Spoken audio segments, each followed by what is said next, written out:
Est-ce qu'on peut vraiment parler de grands retours sur YouTube si je n'ai fait qu'une vidéo sur YouTube? Instagram ne lui suffisait pas, les photos non plus, il fallait maintenant qu'elle fasse des vidéos.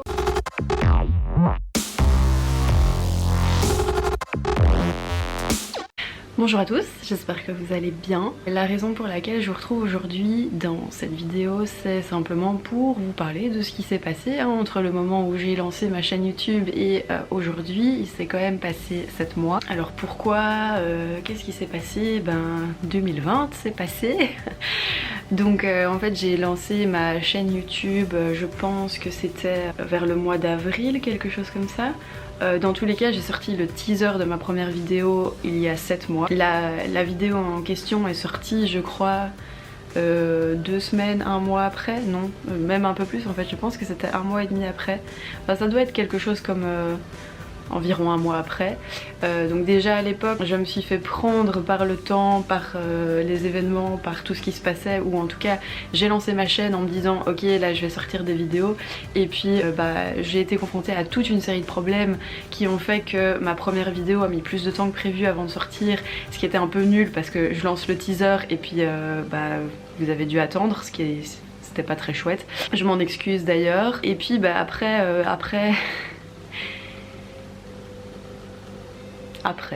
Après c'est passé ce qui s'est passé. Je crois que pour remettre un petit peu d'ordre dans ces différents éléments, non attendez, je vais d'abord faire l'intro de la vidéo, le pourquoi je fais cette vidéo. En fait c'est simplement une vidéo explicative de pourquoi j'ai pas continué ma chaîne YouTube, de qu'est-ce qui s'est passé pour que je lance quelque chose que je ne continue pas, ce qui ne me ressemble quand même pas vraiment, même si il y a eu beaucoup de faux départs en 2020. Hormis la chaîne YouTube, j'ai annoncé des e-books, des concours et enfin toute une série de choses que je n'ai pas pu tenir malheureusement. Et à nouveau j'en suis désolée. C'est pas que je ne voulais pas, c'est que c'était vraiment très compliqué à ce moment là et que je voulais pas accepter que c'était compliqué, je voulais pas accepter de prendre du temps pour faire les choses, je voulais que tout aille vite, je voulais enchaîner les différents projets et malheureusement ça n'a pas porté ses fruits. Pas que les projets étaient mauvais en tant que tels, mais simplement parce que moi je ne suivais pas. Donc en fait ce qui s'est passé c'est que quand j'ai lancé ma chaîne YouTube et donc le teaser de la vidéo et la première vidéo, donc si je dis pas de bêtises c'était il y a 7 mois, j'ai pas trop calculé mais donc ça doit faire avril-mai environ. Le problème en fait c'est que à ce moment là, donc certains d'entre vous le savaient, je travaillais dans un hôpital en tant que psychologue dans un service d'oncologie et le Covid est arrivé, donc ça c'était en mars quand il y a eu le confinement et donc 13 mars je pense, on a annoncé le premier confinement. Moi je travaillais à ce moment là depuis même pas 3 mois en fait dans le service et dans l'hôpital dans lequel je travaillais. 2020 en fait c'était vraiment censé être mon renouveau, donc j'avais passé 8 mois à travailler à Bruxelles, sachant que j'habite à Liège. Pour ceux qui ne connaissent pas très bien, ça se situe à environ 1h30 de route, sauf que étant donné que ce sont deux grosses villes, Bruxelles étant la capitale de la Belgique et Liège étant quand même une grosse ville de Belgique, il y a plein d'embouteillages et compagnie, ce qui fait que je prenais le train et enfin les transports en commun de manière générale, ce qui a été très compliqué parce que pendant 8 mois donc je navettais entre les... ça se dit ça? Navettais? Je faisais la navette en tout cas entre les deux villes, ce qui faisait que je me levais à 5h du matin, je rentrais chez moi à 19h et j'avais encore des consultations parce que j'avais lancé mon activité à côté, ce qui faisait que je travaillais jusqu'à 20-21h, ça dépendait un petit peu des jours. Comptez qu'après cela il fallait faire à manger et dormir et espérer dormir suffisamment avant de se réveiller à 5h le lendemain. Bref, c'était très compliqué, j'avais entre 5 et 6 heures de trajet par jour en plus de ma journée de travail, sachant qu'en plus c'était mon premier job en tant que psychologue, donc enfin c'était vraiment... j'ai été diplômée en 2018, fin 2018 et j'avais déjà de l'expérience dans le monde du travail en tant qu'étudiante. Mais là c'était vraiment ma première expérience déjà en tant que professionnelle diplômée et en plus dans mon domaine, donc c'était vraiment stressant. Compter en plus les horaires qui étaient pas évidents et bref c'était vraiment très compliqué cette année là. Et puis 2020 en fait s'annonçait comme un renouveau pour moi parce que j'avais trouvé un emploi tout près de chez moi, littéralement à 30 minutes à pied ou 10 minutes en voiture, donc c'était vraiment la révolution pour moi. Je pouvais me lever beaucoup plus tard, littéralement 2h30 plus tard. Je rentrais chez moi, il était 5h30. J'avais l'impression d'avoir une deuxième journée, c'était incroyable, franchement c'était merveilleux. Mais ça voulait dire aussi un nouveau job. C'était aussi en tant que psychologue, mais les tâches n'étaient pas du tout les mêmes parce qu'à Bruxelles je travaillais dans la recherche. Et puis dans le nouvel hôpital dans lequel je travaillais en 2020, qui était donc à Liège, je travaillais en clinique, donc vraiment auprès des patients. Dans les deux cas c'était l'oncologie, donc ce domaine là ça allait. Mais néanmoins j'ai dû me refaire, me réhabituer à un poste, à une équipe, à mes nouveaux collègues, à l'endroit. Alors un hôpital, vous avez tous déjà été dans un hôpital, c'est énorme, il faut des mois pour pouvoir s'y retrouver. Voilà, donc c'était beaucoup d'adaptation et même si c'était dans un bon sens, c'était quand même compliqué. Et ça ne faisait donc même pas 3 mois que je travaillais à cet endroit-là, je commençais à peine à avoir mes marques que le confinement débarque. C'était hyper particulier parce que au départ donc j'étais considérée comme un job, comment est-ce qu'on disait ça, comme une profession qui était nécessaire, et donc je continuais à travailler. Néanmoins on avait un tout petit bureau, on était normalement 4 plus des stagiaires dans ce bureau, les distances étaient impossibles à respecter et puis l'hôpital à ce moment-là ne savait pas trop comment réagir. Il voulait prendre un maximum de précautions pour les employés. Pour le coup j'avoue que l'hôpital a relativement bien réagi par rapport à ce qui se passait, en tout cas je me suis sentie relativement épaulée à ce moment là. Et on a mis en place avec mes collègues un système de tournante où chacune venait à certains moments, chacune venait certains jours de la semaine, et comme ça il y avait à chaque fois une personne qui était sur place et les autres travaillaient en télétravail depuis chez elle. Et en fait c'était compliqué parce que puisque je commençais ma carrière finalement, j'avais même pas un an d'expérience en tant que psychologue, plus je m'habituais au nouveau job, etc. Et en fait je me suis retrouvée très isolée puisque mes collègues n'étaient plus sur place, je pouvais plus leur poser des questions, ou en tout cas pas du tout de la même façon. Et l'hôpital était fort vide en quelque sorte puisque il y a beaucoup de professions qui faisaient comme nous, d'autres qui ont été mis en chômage technique. Enfin voilà, c'était un peu compliqué et ça a remué beaucoup de choses chez moi. Plus la peur évidemment du Covid qu'on connaissait pas. Moi il faut vous imaginer, j'étais en train de marcher à 7h30 du matin pour aller au boulot et il y avait personne dans les rues, c'était hyper bizarre. Donc c'était en fait très stressant. Ça m'a vraiment rajouté beaucoup de stress, et en plus j'ai découvert à mes dépens malheureusement que le travail d'employé c'était un peu compliqué pour moi, c'est à dire que je me suis rendu compte que j'avais énormément de mal à rentrer dans une position où on s'attendait à ce que je travaille d'une certaine façon et que je ne puisse pas travailler de la façon qui me convient à moi. Ça fait très gros bébé qui fait des caprices, mais vraiment du coup j'ai essayé à plusieurs reprises et à chaque fois j'ai eu des problèmes.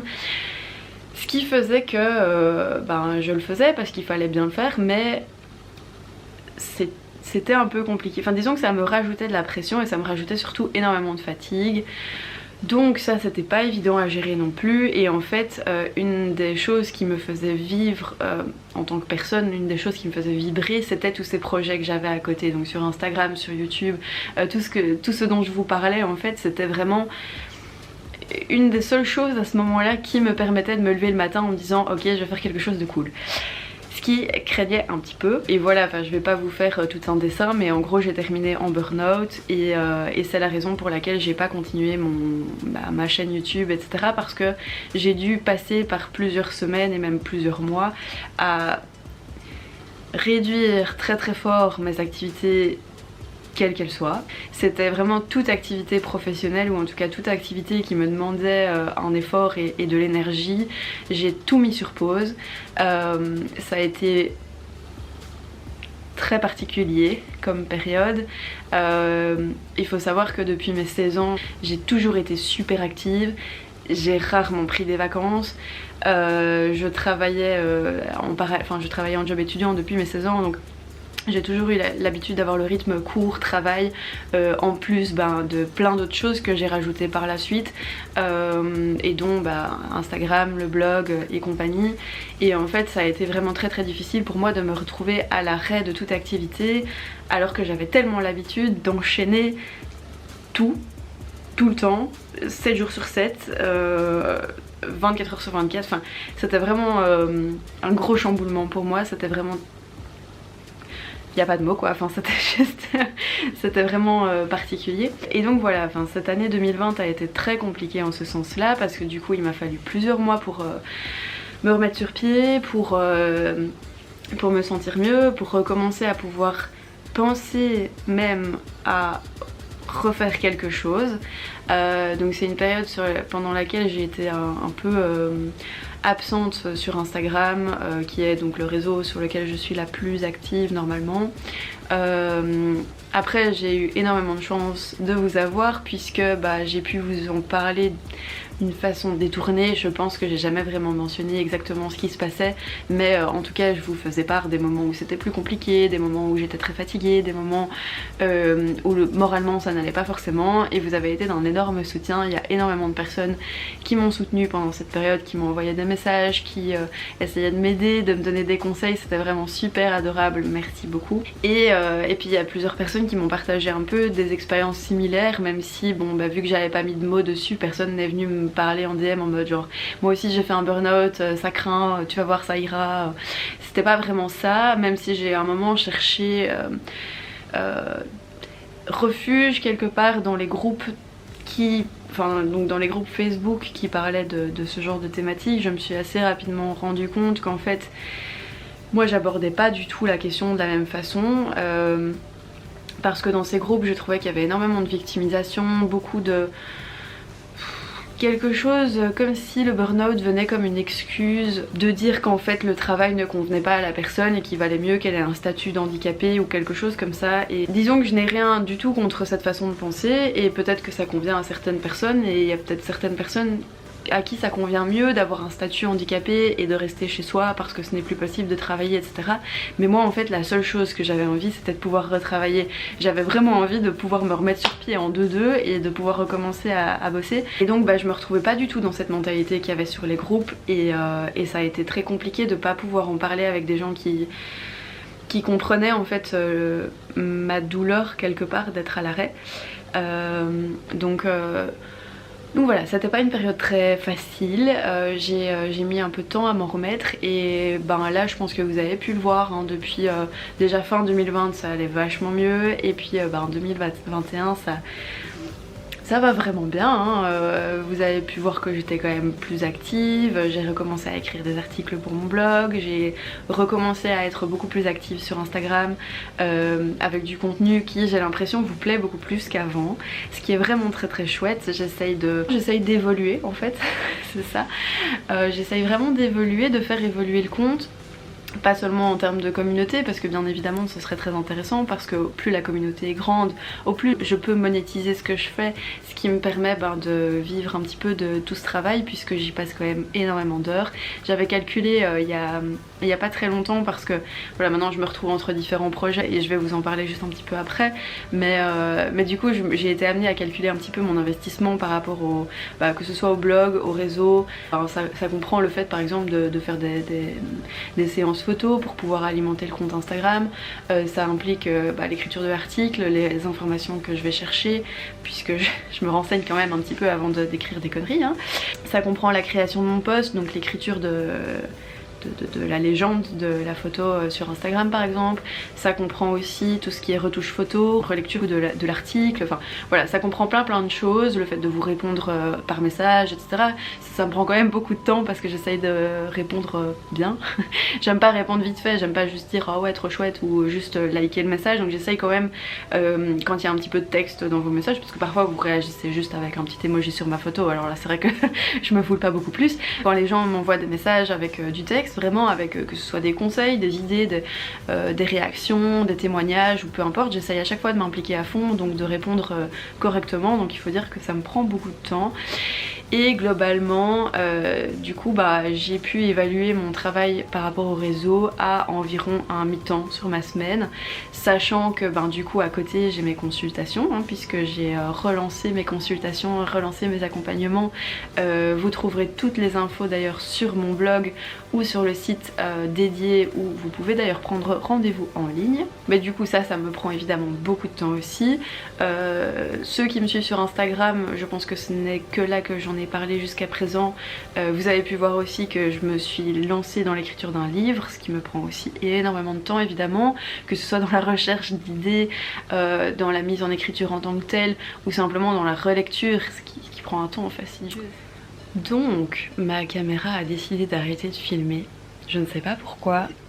Je sais pas, vraiment, si vous avez une réponse par rapport à ça, je fais je filme avec un appareil photo Canon, dépendant des écoles, G7X, PowerShot je crois, un truc du style. Et je sais pas pourquoi quand je filme, il y a des moments où donc il filme et puis je sais pas pourquoi, mais vraiment de façon très random, il décide d'arrêter de filmer alors que je lui ai rien demandé. Et c'est pas du tout genre en mode il bloque après 15 minutes ou quoi, non, ici c'était genre 16 minutes 47, donc le truc complètement je sais pas d'où ça sort. Si vous avez une idée de pourquoi il fait ça, je suis preneuse parce que vraiment c'est très embêtant, d'autant plus que vu que je suis en train de parler, je ne me rends pas compte qu'il arrête de filmer.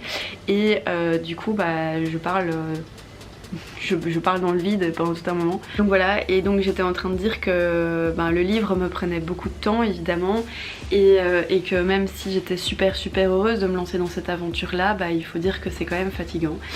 Et donc juste après je disais que c'est hyper bizarre de devoir répéter quelque chose qu'on vient de dire, et d'autant plus que j'étais vraiment lancée dans mon truc, donc trop bizarre. Tout ça est quand même vachement fatigant, tous les nouveaux projets que j'ai, nouveaux ou moins nouveaux, et je reste très fragile par rapport au burn-out que j'ai fait, et donc je suis censée faire très attention à l'équilibre vie privée, vie professionnelle, et vous savez très bien que ce n'est pas mon fort. Et même si j'avais mis quelque chose de très bien en place pendant tout un moment, où il y avait beaucoup de sport notamment, c'était quelque chose que je partageais beaucoup, l'escalade, ça a fermé avec les confinements, et donc de nouveau on se retrouve dans quelque chose où le soir, ne sachant pas trop quoi faire, je finis par me remettre sur mon livre, ou par me remettre sur mes idées pour les réseaux sociaux, ou pour peaufiner les outils que j'utilise dans mes accompagnements. Donc je me retrouve à plus trop prendre du temps pour me reposer, et c'est vraiment pas une question de morale, dans le sens où ça me fait trop plaisir de travailler sur mes différents projets, c'est vraiment trop chouette, mais c'est fatigant, et j'ai du mal, en fait j'ai vraiment un problème avec ma limite de à quel point je suis fatiguée et à quel point je peux faire des trucs ou non. Je me rends compte que je suis fatiguée quand je suis déjà écroulée par... L'image est nulle, mais quand je suis déjà écroulée par terre. Ça c'est vraiment quelque chose qui est compliqué à gérer pour moi, et c'est une des raisons pour laquelle j'ai vraiment limité mes projets cette fois-ci. Et donc en fait juste j'ai fait les choses complètement à l'envers, mais vous aurez bien compris que j'ai arrêté de travailler à l'hôpital maintenant. J'ai été arrêtée pendant mon burn-out, j'ai vraiment été arrêtée par le médecin, et ça a duré quelques mois, ce qui fait que en fait moi j'avais un contrat à durée déterminée qui pouvait être prolongé, mais bien évidemment puisqu'ils m'ont pas vu pendant plusieurs mois, ils m'ont dit désolé, ciao. Et puis de toute façon moi je m'étais bien rendu compte que c'était pas quelque chose pour moi, dans le sens où c'était déjà ma xème expérience d'employé, et il n'y avait rien à faire. Je m'épuisais dans quelque chose qui ne me convenait pas, et donc j'avais déjà pris la décision de ne toute façon pas accepter le renouvellement si jamais ils acceptaient, si jamais ils avaient décidé de me prolonger. Il fallait que je fasse quelque chose puisqu'il fallait bien que je travaille et que je gagne de l'argent, et donc j'avais eu en projet de relancer mes accompagnements, chose que j'ai fait au mois de novembre je pense. Donc ça fait 3 mois maintenant, et ça se passe très bien, c'est très chouette. Il y en a plusieurs d'entre vous d'ailleurs qui m'ont contacté, c'est hyper chouette de voir que je peux vous aider d'une manière un peu plus concrète, ou en tout cas d'une manière plus individualisée qu'au travers de ce que je peux écrire ou de ce que je peux partager sur les réseaux sociaux. Donc ça c'est vraiment très chouette, et c'est un peu tout pour... un peu tout pour le moment.